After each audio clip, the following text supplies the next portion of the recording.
Hello students, I am Deepak Chawda, your mentor and friend, and I am here today to discuss about the chapter function.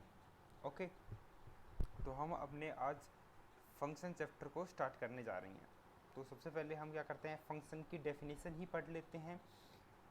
Late A and B are two non empty sets हैं, कोई दो non empty sets हैं, तो f be a relation which associates each element of A with unique element of set B.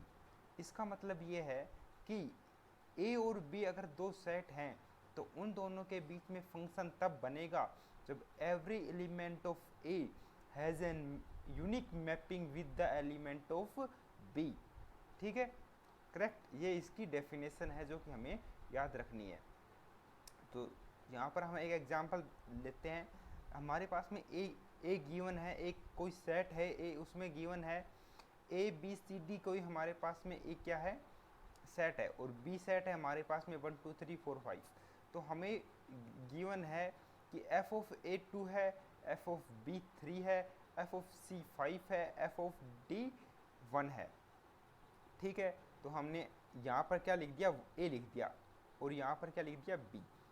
ठीक है, तो ए की mapping किससे होगी, 2 से होगी, क्योंकि ये क्या होता है, ये होती है हमारी डोमेन, और ये क्या होती है, रेंज। ठीक है, और ये जो बी सेट है ये क्या है, पूरा कोडोमेन है, ये पूरी डोमेन है। ठीक है, तो ए सेट है वो वे हमारी डोमेन है, बी सेट है वो कोडोमेन है, और इससे जो रिजल्ट आए हैं, जो एफ ऑफ फंक्शन में जब ए पुट करने से जो रिजल्ट आए हैं उसे हम रेंज कहते हैं। ठीक है, तो ए की मैपिंग 2 से करा दी, बी की मैपिंग 3 से, डी की मैपिंग 1 से, और सी की मैपिंग हमने करा दी 5 से। तो इस तरीके से हम इसे रिप्रेजेंट कर सकते हैं। ओके, ठीक है, इसमें हमें गिवन है in the given figure find the domain, codomain and range. इसमें हमें क्या फाइंड करना है, डोमेन फाइंड करनी है, कोडोमेन फाइंड करनी है, एंड रेंज फाइंड करनी है। तो हमारे पास में डोमेन क्या हो गई, P Q R S, codomain क्या हो गई 1 2 3 4 5, और रेंज क्या हो गई 1 2 3 4, ओनली 4, 5 नहीं आएगा। 5 क्यों नहीं आएगा, क्योंकि ये इसमें कोई किसी की वैल्यू, जो ए का ऐसा कोई भी वैल्यू नहीं है जिसको फंक्शन में पुट करें तो 5 दे, इसलिए ये हमारे पास में क्या है, रेंज में नहीं आएगा। ठीक है, चलो हम आगे चलते हैं अब।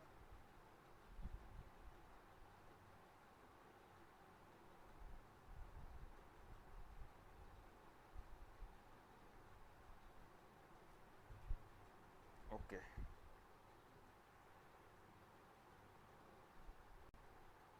तो हमारे पास में ये हमने फाइंड कर लिया कि हमारे पास में domain P Q R S है, कोडोमेन 1 2 3 4 5 है, और रेंज हमारे पास में 1 2 3 4 5 है। इसमें हमें दे रखा है कि range is a subset of codomain, ये हमें पता है क्योंकि रेंज हमेशा कि किस में बिलोंग करती है, रेंज हमारे एक सबसेट होती है, किसका होती है, रेंज सबसेट होती है कोडोमेन का। ठीक है, ये हमें याद रखना है। नंबर ऑफ फंक्शन और mapping from A to B. अब देखो ए से बी के बीच में कितनी मैपिंग या कितने फंक्शन बन सकते हैं, ये क्वेश्चन हमें पूछा जा सकता है। देखो ये ए है, इसकी मैपिंग कितने से हो सकती है, ए की एन से मैपिंग की जा सकती है, तभी फंक्शन बन रहा होगा। तो इसके पास में कितने ऑप्शन हैं, एन ऑप्शन हैं, ऑब्वियस बात है।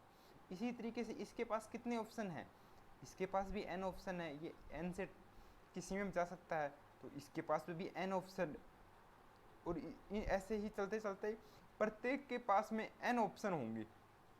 ठीक है, तो कितने कितने हमारे पास में मैपिंग बन गई, तो एन, यहाँ पर एन बना, यहाँ पर भी एन बना, तो n multiply by n multiply by n कितने टाइम्स मल्टीप्लाई होगा, एम टाइम्स मल्टीप्लाई होगा। तो इसका क्या जाएगा, एन को जब हम एम टाइम्स मल्टीप्लाई करेंगे तो क्या जाएगा, एन की पावर एम। ठीक है, तो ए से बी के बीच में कितने मैपिंग या कितने फंक्शन बनेंगे, वो बनेंगे एन की पावर एम। एन, और यहाँ पर एन कितने, एन क्या है, एन है एलिमेंट्स इन द कोडोमेन। ठीक है, ओके क्लियर। ठीक है, चलो हम आगे चलते हैं। अब यहाँ पर जैसे हमें दे रखा है the number of the function दे रखा है 1 2 3 4 एंड सो ऑन n तक, ठीक है। और यहाँ पर हमें कोडोमेन दे रखी है 2016 and 2017, where n belongs to natural number है, which satisfy the condition that f of a f of 2 plus f of n is an odd number. Okay, तो हम इसको कैसे सोल्व करेंगे? इसको सोल्व करने का सबसे आसान तरीका है कि f of a में अगर हम क्या करें, f of a में पुट करेंगे तो क्या तो ओड आएगा क्या इवन आएगा, दो ही प्रोबेबिलिटी है, ठीक है। इसी तरीके से f of 2 रखेंगे तो क्या तो इवन आएगा क्या ओड आएगा, ठीक है।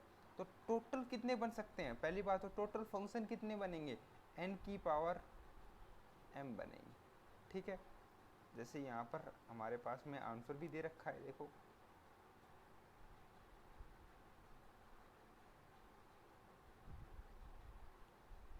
ये है हमारे पास में, ठीक है। तो इसमें क्या कह रहा है कि 2 की पावर n-1 वेव्स हैं, the value of f can be uniquely determine according the sum of is even और ओड। ये बात तो कंफर्म है हमारे पास में, क्या तो ये इवन होगा क्या ये ओड होगा। और ये कितना है, 2 की पावर n-1 है, तो ठीक है। तो हमें पता चल गया, देखो इस जो नंबर के 1 2 3 4 5 से लेकर ये n तक नंबर है, इसके टोटल जो वेव्स होते हैं ना, जो आप पढ़ेंगे परमुटेशन एंड कम्बिनेशन में, वो 2n-1 होंगे। ये इतने तरीके हैं जिससे कि इन सारे नंबर को कहीं पर भी भेजा जा सकता है, एक्सेप्ट एक पॉसिबिलिटी को छोड़ के, जब ये नंबर कहीं पर भी नहीं जा रहे हैं उस पॉसिबिलिटी को हमने एक्सक्लूड कर दिया है। तो टोटल नंबर ऑफ वेव्स कितने हैं, 2 की पावर n-1, ठीक है। या अब ये इवन भी हो सकता है या ओड भी हो सकता है, लेकिन नंबर ऑफ वेव्स तो इवन के लिए भी सेम है और ओड के लिए भी सेम है, वो है 2 की पावर n-1, कंफर्म। सो हम आगे मूव करते हैं अब graphical representation of the function. सबसे पहले f of x cube form and mapping और नोड। हमें ये फाइंड करना है कि f ऑफ जो एक्स क्यूब का ग्राफ है वो क्या फंक्शन बनाता है या नहीं। तो देखो किसी भी फंक्शन को ग्राफ से हमें ये चेक करना हो कि वो फंक्शन वो ग्राफ है जो पोलिनोमियल फंक्शन है वो एक फंक्शन या मैपिंग बना रहा है या नहीं बना रहा। उसके लिए हम क्या करते हैं, वाई एक्सिस के पैरेलल लाइन खींचते हैं। अगर वाई एक्सिस के पैरेलल लाइन उस ग्राफ को दो जगह कट कर जाए तो इसका मतलब जो वो ग्राफ दिया हुआ है वो मैपिंग नहीं फॉर्म कर सकता। वाई एक्सिस के पैरेलल लाइन खींचेंगे, अगर दो बार कट कर गया तो वो मैपिंग नहीं फॉर्म करेगा। अब देखते हैं कि y is equal to x cube का ग्राफ देखते हैं सबसे पहले हम, ठीक है। तो हमने क्या किया, ये है हमारे पास में y is equal to x cube का ग्राफ, ठीक है।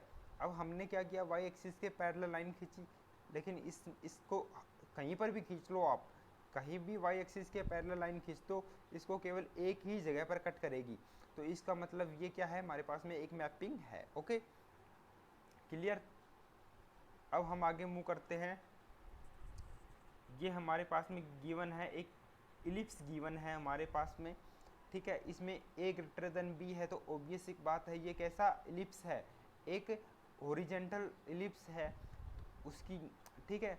ये हमें पता चल गया। अब इस इलिप्स की हम ये अगर स्ट्रक्चर फॉर्म करें तो ये है, ठीक है। ये इलिप्स है, ये हॉरिजेंटल इलिप्स। अब हम यहाँ पर क्या करेंगे, y एक्सिस के पैरेलल लाइन खींचेंगे, y एक्सिस के पैरेलल लाइन खींचेंगे, यहाँ पर दो जगह पर कट कर गई यहाँ पर, इसका मतलब ये एक मैपिंग नहीं फॉर्म कर सकता। Okay, clear. इसी तरीके से आपको पता होना चाहिए कि सर्कल भी मैपिंग नहीं फॉर्म करेगा, ठीक। चलो अब हम आगे मूव करते हैं हमारे सेशन नंबर 2 की तरफ।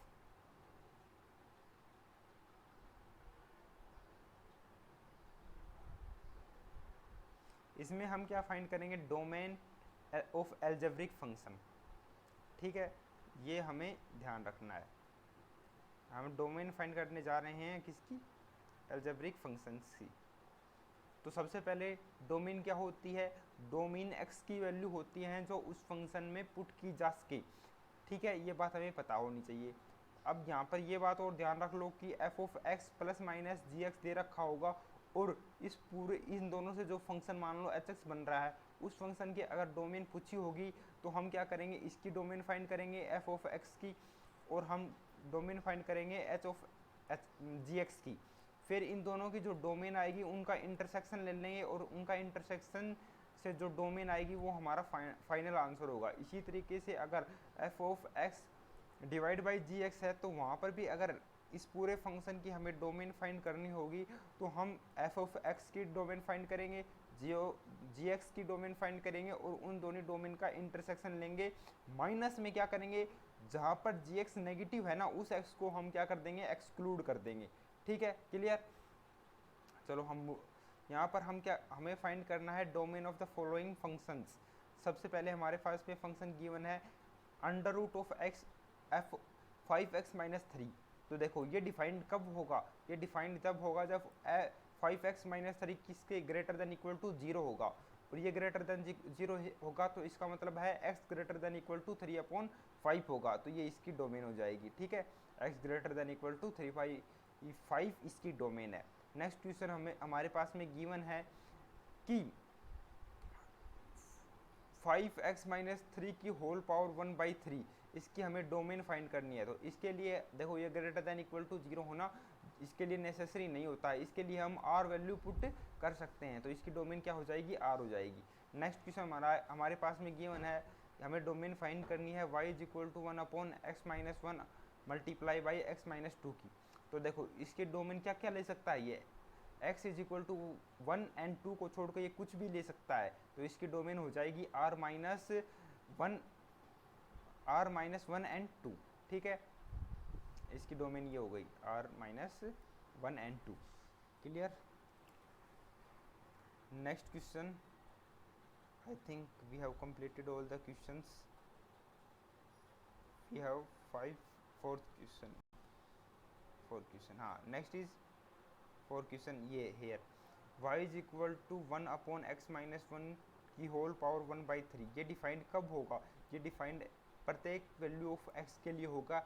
एक्सक्लूड कर दें हम x इज इक्वल टू 1 को, क्योंकि x इज इक्वल टू 1 पे ये क्या हो जाएगा, 0। अगर डिनोमिनेटर में 0 होगा तो फंक्शन डिफाइन नहीं होता है। ठीक है, नेक्स्ट में हमें क्या करना है, डोमेन फाइंड करनी है f of x is equal to √1 minus f 5x upon में 7 की पावर माइनस x माइनस 7, इसकी हमें डोमेन फाइंड करनी है। तो पहली बात तो कोई भी जो अंडरूट में आ गया वो हमेशा ग्रेटर देन इक्वल टू 0 होना चाहिए। ठीक है, सेकंड चीज़ कि कोई भी डिनोमिनेटर में 0 नहीं होना चाहिए। ठीक है, तो हम इसको सोल्व करेंगे आगे, तो क्या होगा देखते हैं।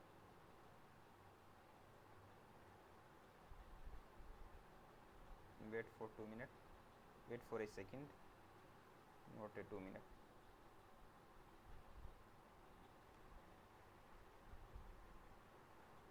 ओके,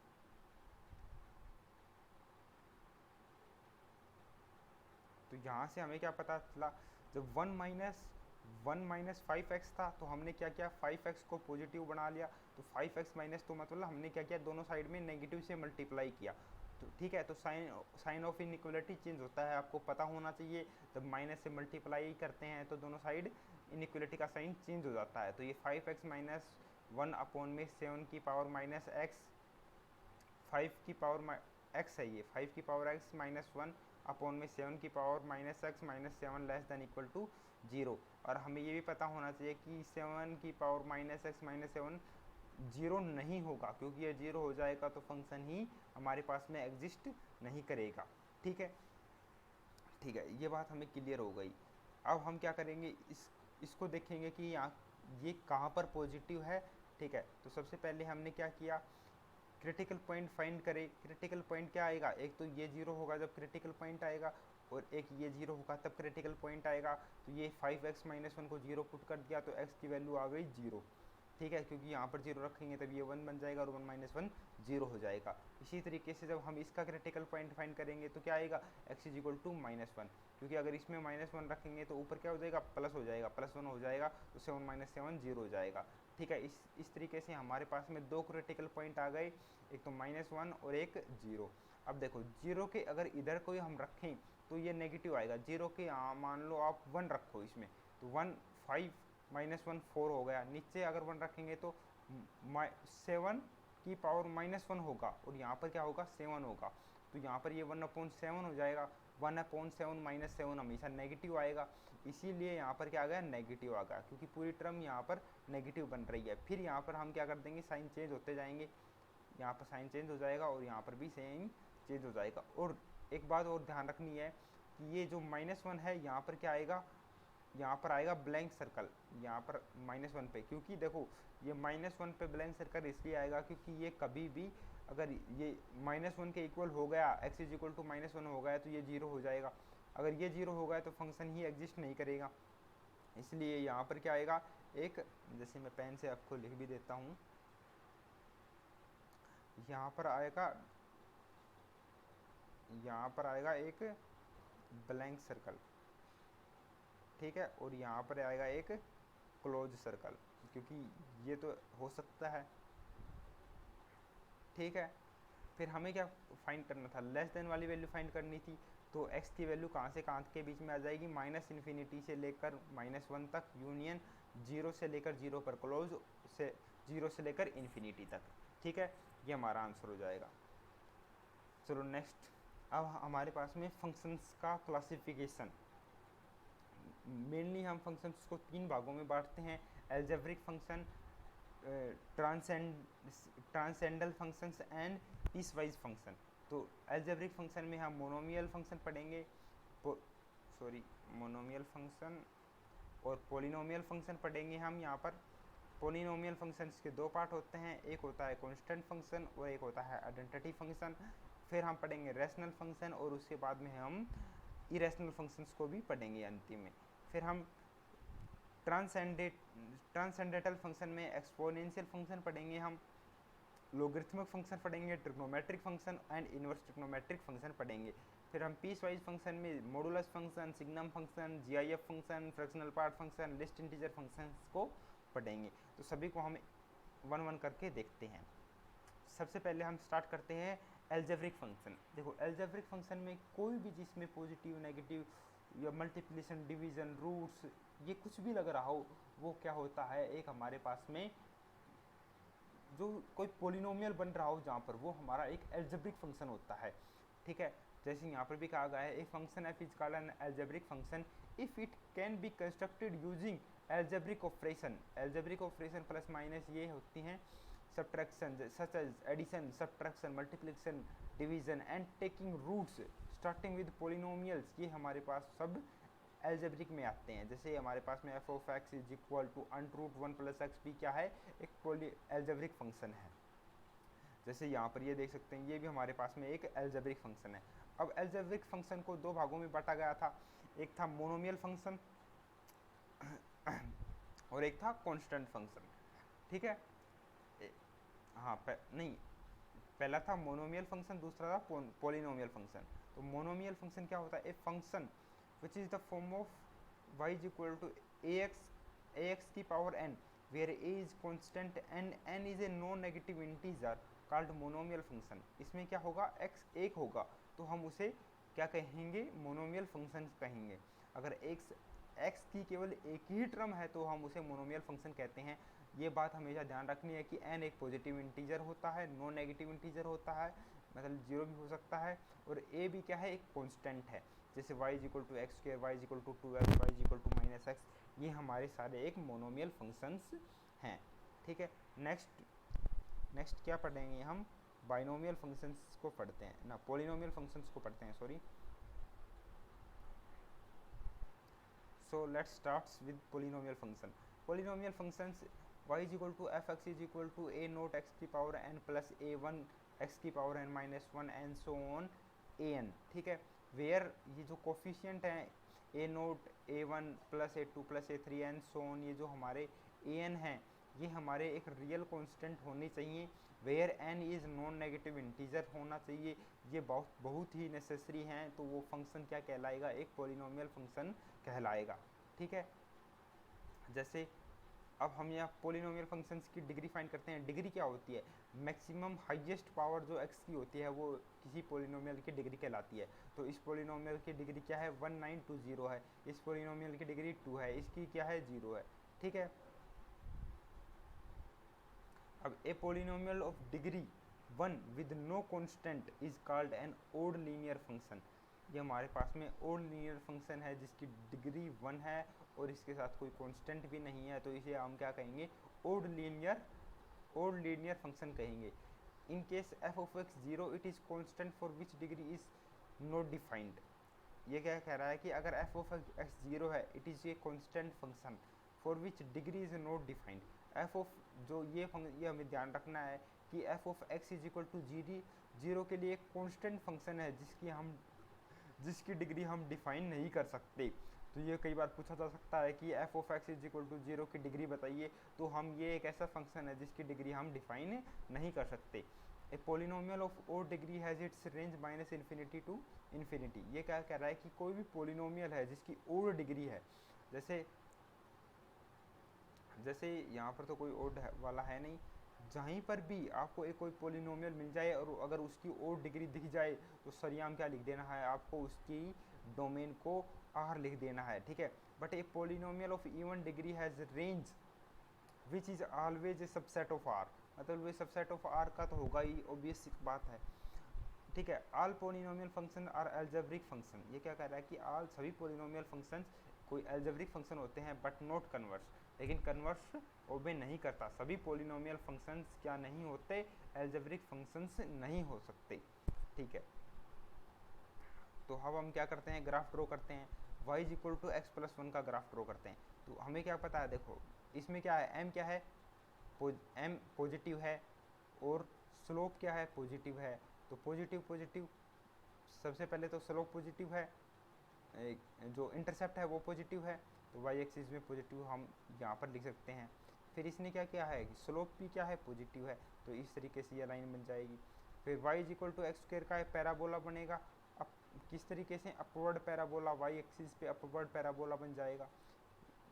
फिर इसमें पूछा है कि y is equal to x cube plus 1, तो सबसे पहले हम क्या करेंगे, एक्स क्यूब का ग्राफ ड्रॉ करेंगे, एक्स क्यूब का। तो हमारे पास में एक्स क्यूब का ग्राफ किस तरीके से आता है, इस तरीके से आता है, ठीक है। इस तरीके से हमारे पास में y is equal to x cube का ग्राफ आता है।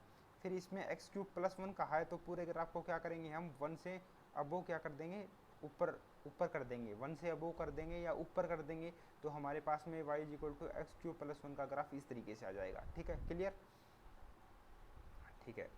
अब आप यहाँ से ये भी देख सकते हैं कि ये एक पोलिनोमियल फंक्शंस है जिसकी डिग्री 3 है, तो इसके डोमेन क्या आ रही है, आर आ रही है, ठीक है, ओके, क्लियर। सो हम अब नेक्स्ट क्वेश्चन की तरफ बढ़ते हैं।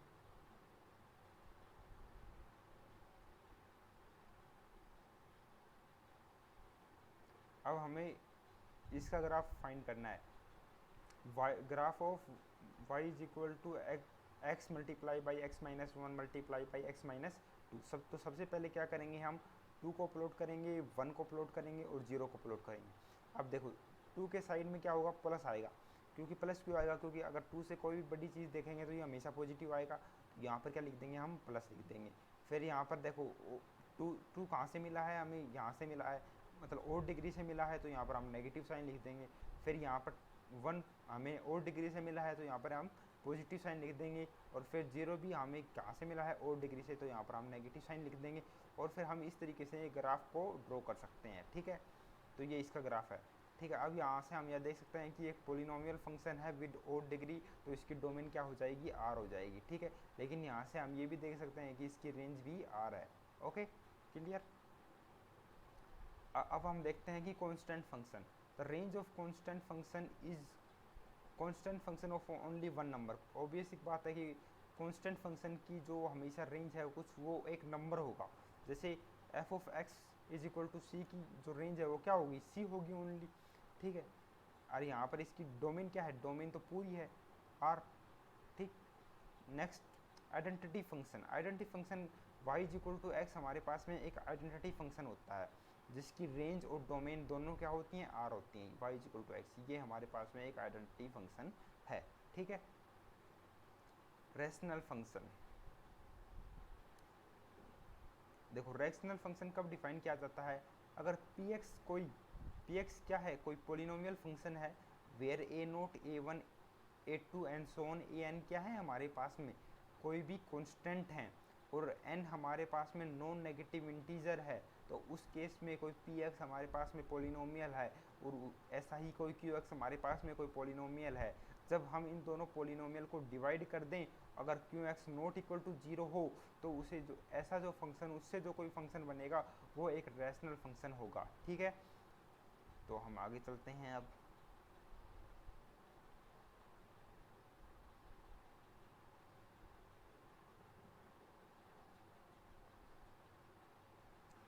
ठीक है, अब ऐसे अगर रैशनल फंक्शन की डोमेन फाइंड करना होगा तो ऑब्वियस एक बात है, आर माइनस क्यू एक्स जहाँ पर 0 होगा उसको हम क्या कर देंगे, एक्सक्लूड कर देंगे। जैसे इस केस में इस पूरे फंक्शन की इस पूरे फंक्शन की डोमेन आर माइनस 1 और 2 को होगी, क्योंकि देखो 1 और 2 एक्सक्लूड कैसे करेंगे, क्यों करेंगे, क्योंकि 1 अगर पुट कर देंगे तो ये डिनोमिनेटर में 0 बन रहा है, अगर 2 को भी अगर रख देंगे तो डिनोमिनेटर में 0 बन रहा है। अगर डिनोमिनेटर में 0 बन जाएगा तो ये पूरा इनफाइनाइट हो जाएगा और फंक्शन एग्जिस्ट नहीं करेगा। ठीक है, तो डिनोमिनेटर में कभी भी हमारे पास में 0 नहीं होना चाहिए। इसी तरीके से देखो 1/2 माइनस कोस 3x, क्या इस फंक्शन की डोमेन क्या है, ठीक है, इस फंक्शन की डोमेन आर आएगी। क्यों, क्योंकि देखो 2 माइनस कोस 3x कभी भी 0 नहीं हो सकता। क्यों नहीं हो सकता, क्योंकि देखो यार कोस 3x की तो रेंज ही -1 से 1 के बीच में है, तो ये कभी तो 2 दे ही नहीं सकता कोस 3x। अगर कोस 3x 2 नहीं देगा तो ये कभी 0 नहीं देगा, ऑब्वियस बात है। नेक्स्ट हमारे पास में है irrational function. N algebraic function having non integral rational exponent is called irrational function. जैसे x की पावर 1/2, x की पावर 3/5, ये हमारे पास में क्या होंगे, इरेशनल फंक्शंस हो जाएंगे। ठीक है,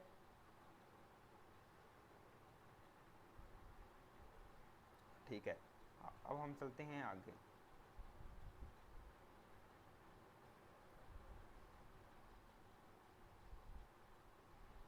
अब हमारे पास में जैसे ये हम मैंने क्या कहा था आपके पास में, ये इरेशनल फंक्शंस हैं, ये इरेशनल। अब हमें ये इम्पोर्टेंट रिजल्ट्स है जो हमें बहुत ही याद रखना पड़ेगा कि f of x multiply by f of x multiply by f of 1/x is equal to f of x plus f of 1/x।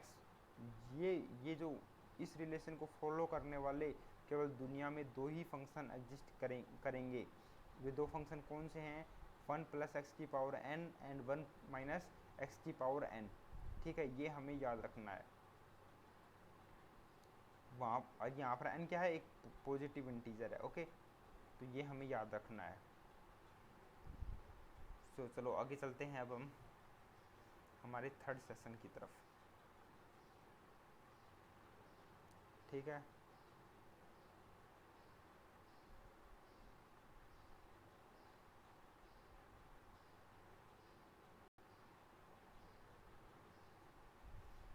यहाँ पर हम पढ़ेंगे ट्रांसीडेंटल फंक्शंस। ट्रांसीडेंटल फंक्शन में सबसे पहले हमारे पास में आते हैं एक्सपोनेंशियल फंक्शंस। एक्सपोनेंशियल फंक्शन में सबसे पहले हम पढ़ेंगे ए की पावर एक्स वाला फंक्शन। ए की पावर एक्स वाला फंक्शन, देखो ए की पावर एक्स जो फंक्शन होता है ना, पहली बात तो उसमें हमें ये बात ध्यान रखनी है कि ए हमेशा ग्रेटर देन 0 होगा। ये बहुत ही अच्छी बात है कि जो हमारा ए की पावर एक्स वाले जो ग्राफ होते हैं उसमें ए ग्रेटर देन हमेशा 0 के ग्रेटर देन होता है, और ए कभी भी 1 नहीं हो सकता। ठीक है, ये बात ध्यान रखने योग्य है।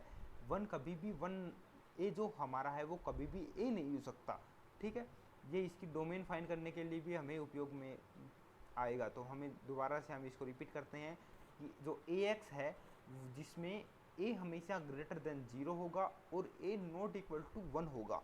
ठीक, क्लियर, ओके। और इसका ग्राफ अगर, अब ये 2 चीज़ें हो सकती हैं, एक तो ए ग्रेटर देन 1 हो सकता है। अगर ए ग्रेटर देन 1 है तो ये फंक्शन इस तरीके से आएगा, इंक्रीजिंग फंक्शन बनेगा। ठीक है, लेकिन अगर ए 0 से 1 के बीच में है, अगर ए जो हमारा 0 से 1 के बीच में है तो ये डिक्रीजिंग फंक्शन बनेगा इस तरीके से। ठीक है, क्लियर, ओके। अब हम पढ़ते हैं log x वाला फंक्शन। अब यहाँ से हम देखो इसकी डोमेन और रेंज भी बता सकते हैं। इसकी डोमेन क्या है, डोमेन तो r है, डोमेन आर है, रेंज क्या है 0 से इन्फिनिटी पर, और 0 पर कैसा ब्रैकेट आएगा, ओपन, ठीक है। फिर आता है हमारे पास में logarithm function, log x base a, log x base a। इसमें क्या होगा, a क्या होगा, हमेशा ग्रेटर देन 0 होगा, a ग्रेटर देन 0 होगा, और a हमेशा कभी भी 1 नहीं होगा, ये बात हमें ध्यान रखनी है, ठीक है। फिर a दो चीज़ें हो सकती हैं, एक तो a हमेशा ग्रेटर देन 1 हो, अगर a ग्रेटर देन 1 हो तो ये हमेशा एक इंक्रीजिंग फंक्शन बनेगा इस तरीके से, ये हमेशा एक इंक्रीजिंग फंक्शन बनेगा इस तरीके से। लेकिन अगर a हमारा 0 से 1 के बीच में हो तो ये डिक्रीजिंग फंक्शन बन जाएगा इस तरीके से, ठीक है। Clear clear. अब इस तरीके से हम इसकी डोमेन फाइंड करेंगे। डोमेन इसकी आएगी 0 से लेकर इन्फिनिटी तक। डोमेन कहाँ से कहाँ तक, 0 से लेकर इन्फिनिटी पर। 0 पे क्या आएगा, ओपन। और इसकी रेंज अगर मैं बताना चाहूँ तो इसकी रेंज क्या आएगी, आर। ओके, रेंज आर आएगी।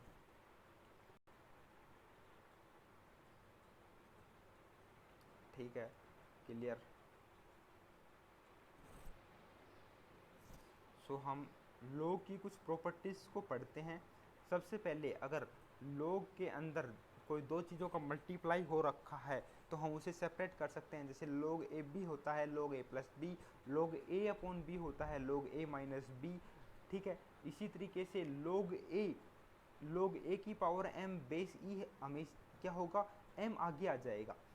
अगर इसकी पावर m है तो m क्या आ जाएगा, आगे आ जाएगा। किसी की अगर पावर m है तो वो m हमेशा आगे आ जाती है,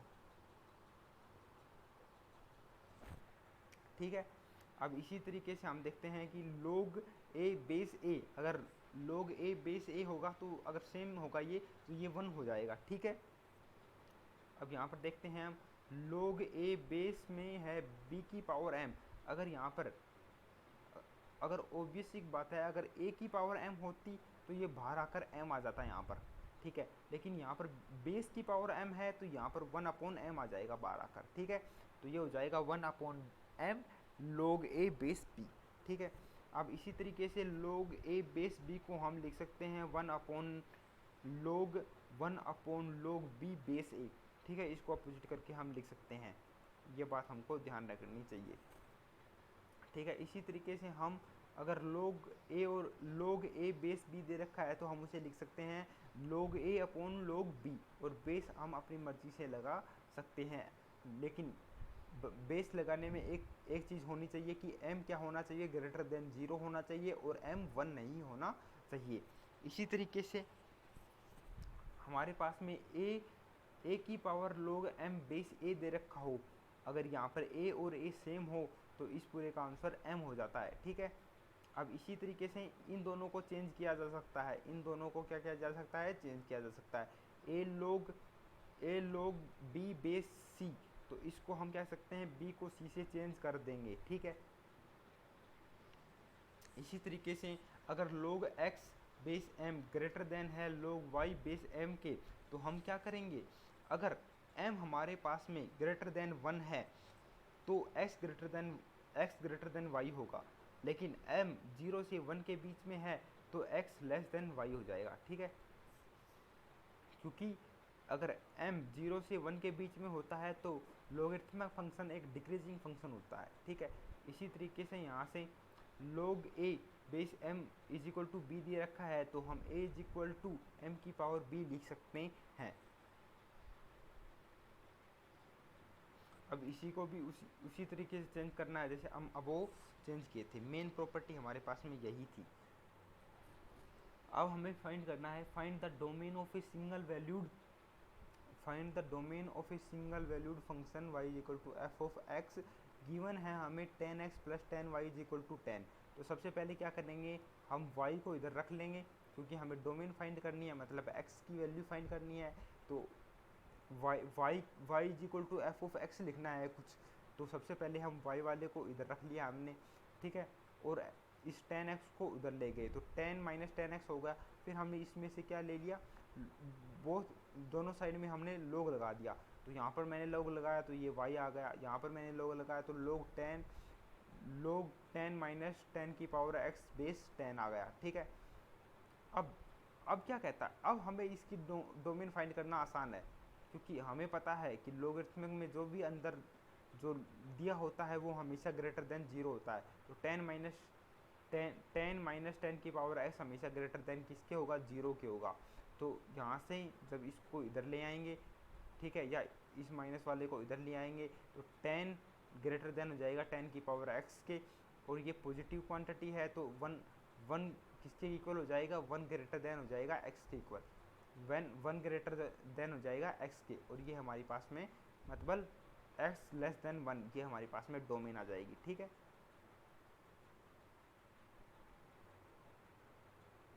तो हम नेक्स्ट मूव करते हैं।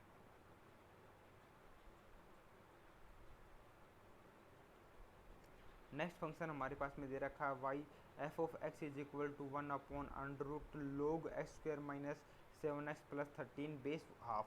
ठीक है, सबसे पहले अगर इस फंक्शन की हमें डोमेन फाइंड करनी है तो ये जो पूरा है ये हमेशा कैसा होना चाहिए, ग्रेटर देन जीरो होना चाहिए। सेकंड चीज़, ये हमने इसको क्या कर दिया, ग्रेटर देन 0 पुट कर दिया।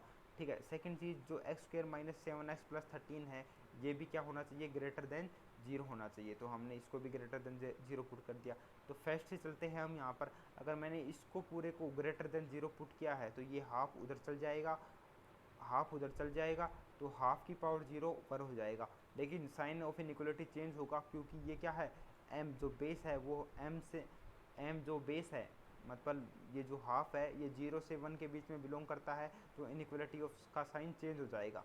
तो x square minus 7x plus 13 हमारे पास में लेस देन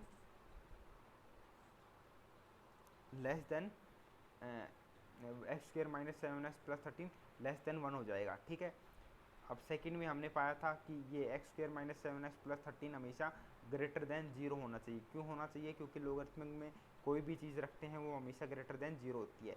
अब इन दोनों से हम पहले से और दूसरे से जो भी आएगा उन दोनों का इंटरसेक्शंस लेंगे। ठीक है, तो फर्स्ट वाले को सोल्व करते हैं हम। ठीक है, तो फर्स्ट वाले को सोल्व करेंगे और फिर सेकंड वाले को। तो हमने x square minus 7x plus 13 greater than 0 रखा।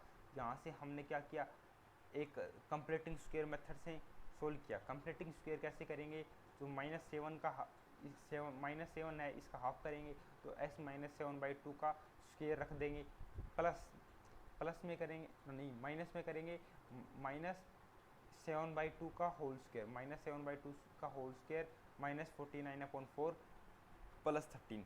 तो ये हो जाएगा x माइनस 7/2 का होल स्क्वायर प्लस 3/2। देखो ये चीज़ हमेशा एग्जिस्ट कर रही है, मतलब इस सेकंड वाले को कोई दिक्कत नहीं है, मतलब इसमें x की r वैल्यू आएगी। ठीक है, ये हमेशा ही ग्रेटर देन 0 होने वाला है, तो इसमें कोई हमें टेंशन लेने वाली दिक्कत नहीं है। अब सेकंड वाले को चेक कर लेते हैं। ठीक है, फर्स्ट वाले को चेक कर लेते हैं, जिसमें हमें दे रखा था x minus 7x plus 13 less than 1 दे रखा था। अगर हम 1 को इधर लाएंगे तो ये हो जाएगा x square minus 7x plus 12 less than 0। ठीक है, अब इसके दो रूट बन जाएंगे, x minus 3 multiply by x minus 4 less than 0। तो x किसके बीच में बिलोंग कर जाएगा, 3 और 4 के बीच में। ठीक है, तो डोमेन क्या आ गई, 3 से लेकर 4 तक डोमेन आ गई हमारी। ठीक है, नेक्स्ट क्वेश्चन दे रखा है हमें, डोमेन ऑफ फंक्शन 1 अपॉन में log 1 minus x base 10 plus under root of x plus 2। तो इसमें पहले में तो क्या होगा कि जो हमारा ये है ये हमेशा क्या नहीं होना चाहिए, 0 नहीं होना चाहिए। और ये 0 कब होगा, जब इसके अंदर ये जो है ये क्या होगा, 1 होगा। जब मतलब 1 माइनस एक्स जब 1 नहीं होना चाहिए, और ये 1 कब नहीं होगा, जब x क्या नहीं हो, 0 नहीं हो। तो x हमेशा 0 नहीं होना चाहिए। ठीक है, जैसे इसने लिख दिया यहाँ पर x 0 नहीं होना चाहिए। ठीक है, और 1 माइनस एक्स हमेशा कैसा होना चाहिए, ग्रेटर देन 0 होना चाहिए। तो 1 माइनस एक्स ग्रेटर देन 0 होगा, इसका मतलब x लेस देन 1 होगा। ठीक, क्लियर, x लेस देन 1 होना चाहिए और x 0 नहीं होना चाहिए। सेकंड केस में क्या कह रहा है, under root of x plus 2 है, तो इसका मतलब x greater than equal to होना चाहिए -2 के। तो x greater than equal to हमने -2 रख दिया। अब इन दोनों का इंटरसेक्शंस लेंगे हम, क्योंकि दो फंक्शन है जिसका एडिशन किया गया है, और उन दोनों फंक्शन की हमें डोमेन फाइंड करनी है तो इन दोनों की डोमेन काम क्या लेंगे, इंटरसेक्शन लेंगे। तो इन दोनों का अगर इंटरसेक्शन लेंगे तो ऑब्वियस एक बात है कि एक्स की वैल्यू आ जाएगी -2 से लेकर 1 तक, और एक्सक्लूड कर देंगे उसमें से 0, और 2 पर क्या आएगा, क्लोज ब्रैकेट, और 1 पे क्या आएगा, ओपन ब्रैकेट। ठीक है, जैसे इसने यहाँ तक लिख दिया है x की वैल्यू -2 से लेकर 1 तक, एक्सक्लूड कर दिया है 0 को। ठीक है, कंप्लीट, और 1 पे क्या है, क्लोज ब्रैकेट। हम नेक्स्ट क्वेश्चन की तरफ बढ़ते हैं अब।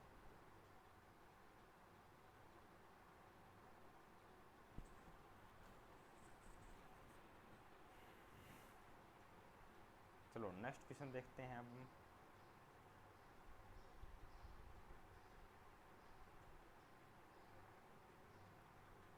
इसमें हमें फाइंड करना है domain of F of x log 1 + x³ base 10। तो सबसे पहले जो 1 + x³ है ये क्या होना चाहिए, ग्रेटर देन 0 होना चाहिए।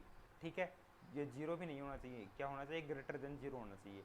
तो इस 1 + x³ को हम जब सोल्व करेंगे, x³ + y³ की आइडेंटिटी क्या होती है, x + y × x² + y² - xy। तो इसी तरीके से हमने इसको सोल्व कर दिया। अब ये तो हमेशा क्या होगी, पॉजिटिव क्वांटिटी होगी, क्योंकि इसका d<0 है, डिफाइन कर लेंगे हम इसका, d<0 है, और d<0 वाले का ग्राफ कैसा बनता है, एक पैराबोला बनता है, और इसका ए बी क्या है, ए क्या है, पॉजिटिव है, तो ये इस तरीके से ग्राफ बन जाएगा, जो कि हमेशा ही पॉजिटिव क्वांटिटी देगा। तो इसकी तो कोई दिक्कत है नहीं। तो इसका मतलब 1 + x क्या देना चाहिए, पॉजिटिव देना चाहिए। अगर 1 + x पॉजिटिव देगा तो x ग्रेटर देन -1 होना चाहिए। तो इसकी डोमेन हो जाएगी x ग्रेटर देन -1। ठीक है, नेक्स्ट क्वेश्चन देखते हैं अब हम। इसमें दे रखा है कि डोमेन फाइंड करनी है हमें f of x = log base 10 log base 10 1 + x³। ठीक है, तो सबसे पहले हम क्या करेंगे, जो इसके अंदर रखा गया है इसको, इस पूरे को क्या कर देंगे, ग्रेटर देन 0 रख देंगे। इसको मैंने क्या कर दिया, ग्रेटर देन 0 रख दिया। फिर हम इसको क्या करेंगे, इस वाले फंक्शन को भी ग्रेटर देन 0 होना ज़रूरी है पूरे फंक्शन को एग्जिस्ट करने के लिए। ठीक है, तो इसको भी मैंने ग्रेटर देन 0 रख दिया, और फिर इन दोनों के आंसर का जो आएगा उसका मैं क्या ले लूँगा, इंटरसेक्शन ले लूँगा। एंड लगाया है इसीलिए इसने। तो यहाँ पर क्या कर दिया, log 1 + x³ बेस 10 को ग्रेटर देन 0 पुट कर दिया। 10 इधर चल जाएगा, साइन ऑफ इनइक्वालिटी चेंज नहीं होगा, क्योंकि ये 10 है जो ग्रेटर देन 1 है। तो 1 + x³ ग्रेटर देन 10 की पावर 0 मीन्स 1 हो जाएगा। तो 1 + x³ क्या हो जाएगा, ग्रेटर देन 1, और x³ किस ग्रेटर देन 0 हो जाएगा यहाँ से। और इसी तरीके से यहाँ पर मैं जब देखूँगा 1 + x³ ग्रेटर देन 0, ये हमेशा ही वैलिड रहेगा। क्यों, क्योंकि इस यहाँ पर देखो ये क्या कह रहा है, x³ ग्रेटर देन 0 है, तो प्रत्येक value of x³ greater than 0 के लिए ये ऊपर वाला फंक्शन सही है। वो बेसिक बात है यार, जब ये पॉजिटिव है और ये भी पॉजिटिव है तो ये पूरा पॉजिटिव होगा ही। तो इस फंक्शन का जो डोमेन है वो क्या आ जाएगा, 0 से लेकर इन्फिनिटी तक। Okay, clear. इसी तरीके से हमें एक और फंक्शन दे रखा है, log base 10 log base 10 log base 10 log base 10x। ठीक है, ये फंक्शन दे रखा है। तो सबसे पहले तो हम जो ये इस फंक्शन को ग्रेटर देन 0 पुट कर दिया मैंने। ठीक है, इस फंक्शन को ग्रेटर देन 0 पुट कर दिया, फिर इस वाले फंक्शन को ग्रेटर देन 0 पुट कर दिया। ठीक है, ये बात हमें ध्यान रखना है कि x हमेशा ग्रेटर देन 0 तो होना ही होना चाहिए। ठीक है, फिर पहले तो इस फंक्शन को ग्रेटर देन 0 पुट किया, फिर इस फंक्शन को ग्रेटर देन 0 पुट किया, और फिर इस फंक्शन को ग्रेटर देन 0 पुट किया। तो 3 वाले को 0 पुट किया, 2 वाले को 0 पुट किया, और फिर 1 वाले को तो पुट करना ही है आगे हमें। ठीक है, ठीक। तो सबसे पहले जब हमने यहाँ से 3 वाले से चालू किया, पहली बात तो कि जो ये फंक्शन है, ये फंक्शन ग्रेटर देन 0 होना चाहिए। तो इस फंक्शन को ग्रेटर देन 0 पुट करने के लिए 10 इधर चल जाएगा, साइन ऑफ इनइक्वालिटी चेंज नहीं होगी। ठीक है, तो ये 1 बन जाएगा। फिर ये यहाँ पर ये 10 दोबारा यहाँ चल जाएगा, और log x बेस 10 क्या हो जाएगा, ग्रेटर देन 10 हो जाएगा। फिर x 10 की पावर x ग्रेटर देन क्या हो जाएगा, 10 की पावर 10, और x हमेशा क्या होना चाहिए, ग्रेटर देन 0 होना चाहिए। इसका मतलब देखो यही मैक्सिमम वैल्यू आ गई। अब इससे जो वैल्यू आएगी वो लेस ही आएगी, बेसिक बात है। तो तो इसका आंसर क्या हो जाएगा, एफ ऑफ एग्जिस्ट करेगा, कब करेगा, जब x की वैल्यू कहाँ से कहाँ के बीच में होगी, और बेसिक बात है ग्रेटर देन 0 तो होनी चाहिए, ग्रेटर देन 0 तो होगी, तो x की वैल्यू कब एग्जिस्ट करेगी, हमें सारों का इंटरसेक्शन लेना होगा लास्ट में जाकर, तो x की वैल्यू जब 10 की पावर 10 से लेकर इन्फिनिटी तक जाएगी तो ये फंक्शन एग्जिस्ट करेगा। ठीक है, इसी तरीके से हमारे पास में एक और फंक्शन दे रखा है f of x under root log base 0.4 x minus 1 upon में x प्लस 5। तो सबसे पहले जो अंडरूट में जो फंक्शन है वो क्या होना चाहिए, ग्रेटर देन इक्वल टू 0 होना चाहिए, तो ये function greater than equal to 0 होना चाहिए। फिर सेकंड चीज़, जो log में जो फंक्शन दिया रहा है वो ग्रेटर देन 0 होना चाहिए। ठीक है, हमने ये पुट कर दिया। फिर देखो ये 0.4 है, ये नीचे बेस में जाएगा तो 0.4 की पावर 1 हो जाएगा, साइन ऑफ इनइक्वालिटी चेंज हो जाएगा, साइन ऑफ इनइक्वालिटी चेंज होगा तो ये 1 बन जाएगा। ठीक है, अब ये 1 बन गया, मैंने 1 को इधर ले आया, इधर ले आने से सोल्व किया मैंने, तो x minus 1 minus x minus 5, तो माइनस 6 अपॉन में x प्लस 5 बच गया लेस देन 0। ठीक है, और ये हमारे पास में चला आ रहा था x माइनस 5 अपॉन में x प्लस 5 ग्रेटर देन 0। ठीक है, जब मैं इसको सोल्व करूँगा तो इसको सोल्व कैसे करेंगे, देख ऊपर वाला नेगेटिव पहले से है तो इन दोनों का नेगेटिव कैसे आ सकता है, ऊपर वाला तो नेगेटिव पहले से ही है तो वो बेसिक बात है x प्लस 5 क्या होगा, पॉजिटिव होगा, तो x प्लस 5 ग्रेटर देन 0, तो x ग्रेटर देन माइनस 5। तो इसमें हमें पहला पता चल गया कि ये नेगेटिव है। ठीक है, तो इसमें हमें पॉजिटिव लाना है, तो इसको क्या कर देंगे, हम पॉजिटिव कर देंगे, तो x ग्रेटर देन 1 हो जाएगा। ठीक है, तो x लेस देन माइनस 5 और x ग्रेटर देन 1। ठीक है, तो इस फंक्शन की ये डोमेन हो जाएगा। x यहाँ पर देख लीजिए आप, x ग्रेटर देन माइनस 5। ठीक है, सॉरी ये x ग्रेटर देन है ना,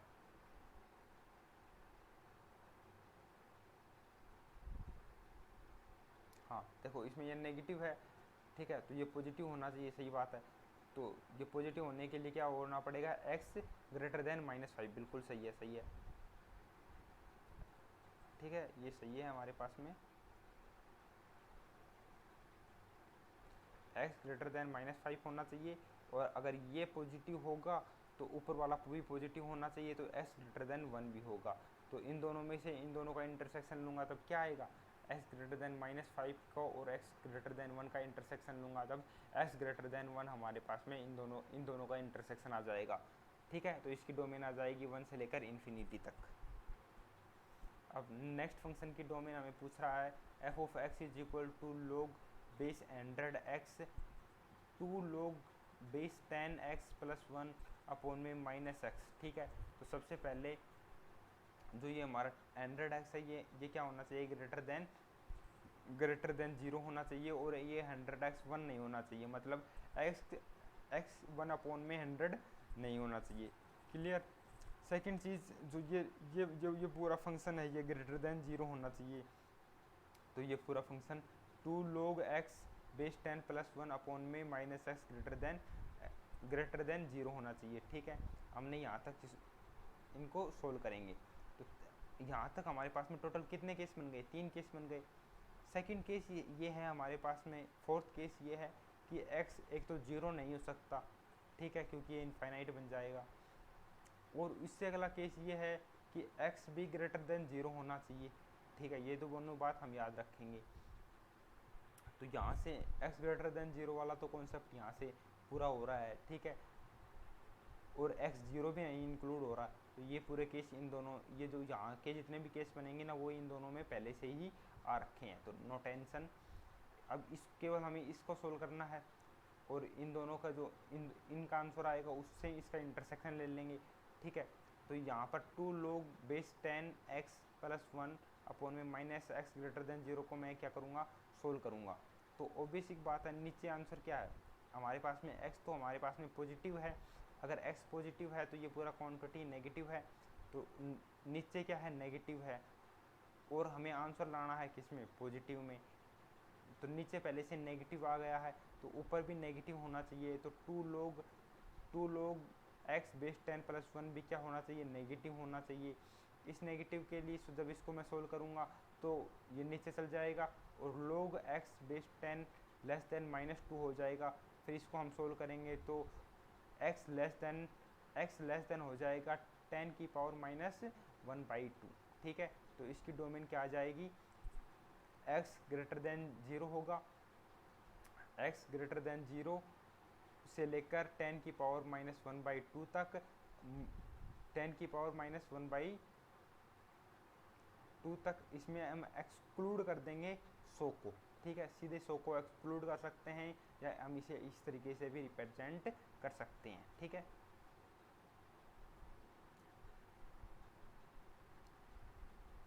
सौ को एक्सक्लूड नहीं करेंगे, सॉरी, x 1/100 मतलब 10 की पावर -2 को एक्सक्लूड करेंगे, क्योंकि यहाँ से x की पावर -2 10 की पावर -2 बनेगा। ठीक,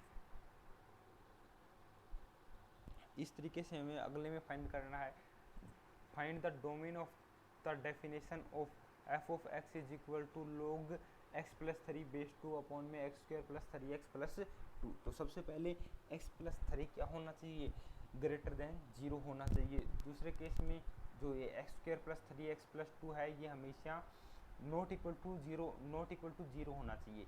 तो इसके दो रूट आएंगे, x प्लस 1 और x प्लस 2, तो -1 और -2 नहीं होना चाहिए, पहली बात तो x। दूसरी बात x प्लस 3 ग्रेटर देन 0 होना चाहिए, मतलब x ग्रेटर देन -3 होना चाहिए। तो इसकी डोमेन क्या आ जाएगी, -3 से लेकर इन्फिनिटी तक एक्सक्लूड कर देंगे -1 और -2 को लेकर। ठीक है, ये इसकी डोमेन आ जाएगी। ठीक है, अब जल्दी जल्दी से हम जो ट्रिग्नोमेट्रिक फंक्शंस हैं उनके ग्राफ देख लेते हैं। सबसे पहले साइन एक्स का ग्राफ इस तरीके से होता है, ये हमें पता होना चाहिए। ठीक है, जो ये इसमें ये बात ध्यान रखने की है कि साइन एक्स 1 कहाँ पर देता है, ओड π/2 पर 1 देता है, और पाई के मल्टीपल्स पे ये हमेशा 0 देता है। ठीक है, तो इसकी डोमेन क्या है, r है, रेंज क्या है, -1 से लेकर 1 के बीच में।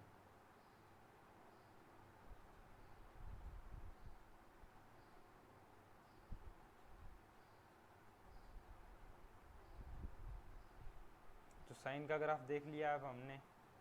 अब हम देखेंगे कोस का ग्राफ। कोस का ग्राफ इस तरीके से होता है, ये 1 कब देता है, ये 1 देता है 4n प्लस, ये 1 देता है केवल इवन, जो हमारे इवन मल्टीपल ऑफ पाई पर 1 देता है, इवन मल्टीपल ऑफ पाई पर 1 देता है। ठीक है, और ओड मल्टीपल ऑफ पाई पर ये -1 देता है, और 0 कहाँ पर देता है, 0 देता है π/2 के ओड मल्टीपल्स पे, ये हमें हमेशा ही 0 देगा। ठीक है, इसकी डोमेन r होगी, रेंज -1 से 1 के बीच में होगी, ये पीरियोडिक फंक्शन होगा, 2π इसका पीरियड होगा।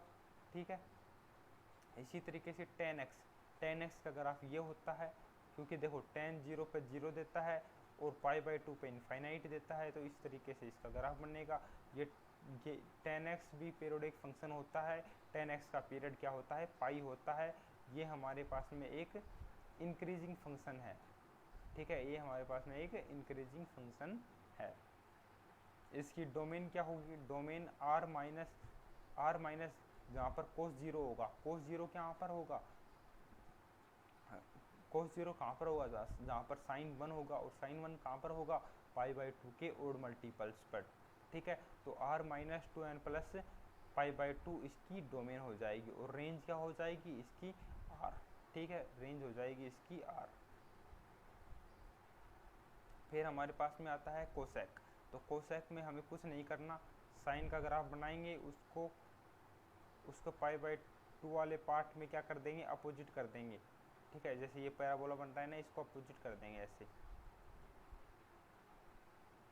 तो वो हमारे पास में बन जाएगा इस तरीके से। ये हमारे पास में किसका ग्राफ था, साइन का ग्राफ था। तो इस साइन वाले ग्राफ के अपोजिट में ही कुछ प्रत्येक पार्ट को, जैसे इस पार्ट को, इस कर्व को अपोजिट कर दिया गया, तो ये क्या बन गया, माइनस कोसेक्स का ग्राफ बन गया। ठीक है, माइनस नहीं, इसकी डोमेन क्या होगी, r माइनस, जहाँ पर साइन नेगेटिव साइन जीरो होगा, तो साइन जीरो कहाँ पर होता है, एन पाई पर, तो आर माइनस एन पाई इसकी डोमेन हो जाएगी। और इसकी रेंज कहाँ से कहाँ के बीच में, आर माइनस वन से लेकर वन के बीच में इसकी रेंज हो जाएगी। ठीक है, ये फंक्शन भी देख लीजिए आप, ये यहाँ से यहाँ तक ये डिक्रीजिंग हो रहा है, फिर ये इंक्रीजिंग हो रहा है।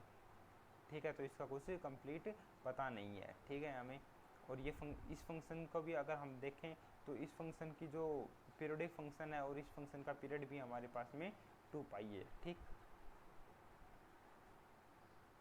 फिर हमारे पास में सेक आता है। सेक कैसे बनेगा, सेक को सेक के अपोजिट करने से बन जाएगा। और सेक फंक्शन का डोमेन क्या होगा, आर माइनस, जहाँ पर कोस जीरो होगा।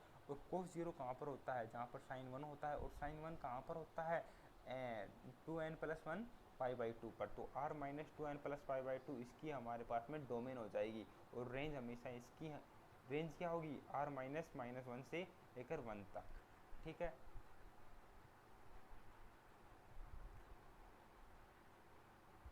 ठीक है, चलो हम चलते हैं अब नेक्स्ट कोट फंक्शन।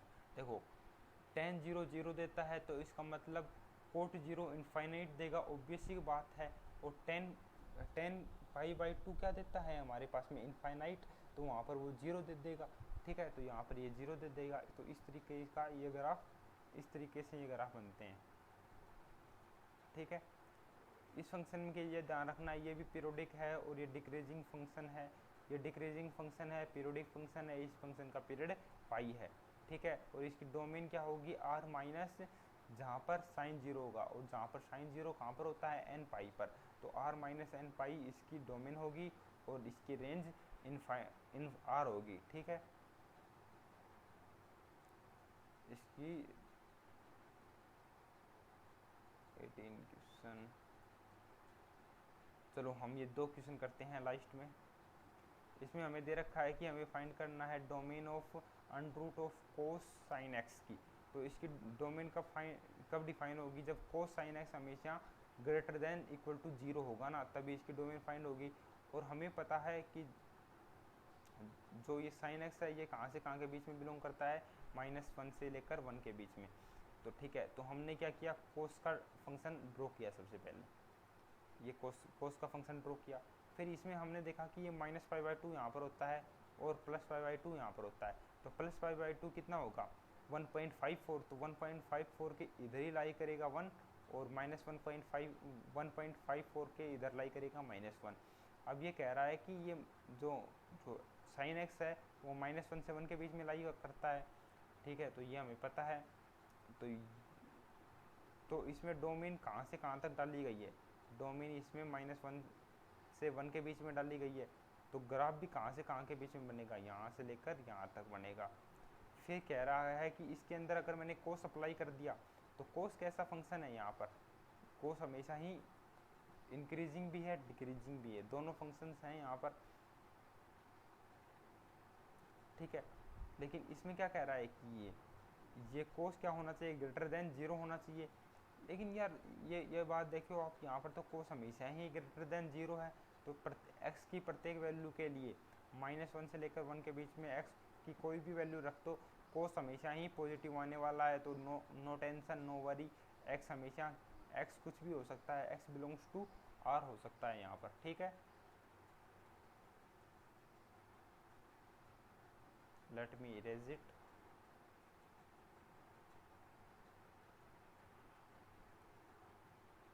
अब नेक्स्ट क्वेश्चन है हमारे पास में, F of x is defined in 0 से 1 के बीच में ही हमारे पास में एफ ऑफ एक्स डिफाइन किया गया है। और डोमेन फाइंड करनी है, हमारे डोमेन फाइंड करनी है एफ ऑफ tan x के बीच में। तो पहली बात तो ये फंक्शन ही डिफाइन है 0 से 1 के बीच में, मतलब एफ ऑफ एक्स की जो डोमेन है, इस फंक्शन की जो डोमेन है वो क्या है, 0 से 1 के बीच में। तो tan x कहाँ से कहाँ के बीच में बिलोंग कर रहा है, 0 से 1 के बीच में 1। ठीक है, तो हमें अब इसकी डोमेन फाइंड करनी थी। अब देखो tan x 0 कहाँ पर होता है, 0 पे होता है, 0 + n⁻/, n⁻ पर लिख दूंगा मैं यहाँ पर 0 + n⁻ for the general value. इसी तरीके से tan 1 कहाँ पर होता है, tan π/4 पे होता है, इसमें n⁻ मैंने ऐड कर दूंगा। ठीक है, इसमें एन पाई मैंने जर्नल वैल्यू के लिए ऐड कर दिया। तो अगर पर्टिकुलर वैल्यू पूछी गई होगी तो एक्स की वैल्यू 0 से पाई बाई 4 के बीच में होगी। अगर इसमें जर्नल वैल्यू पूछी होगी तो ये होगी एन पाई से लेकर n pi plus pi by 4 तक, ठीक है।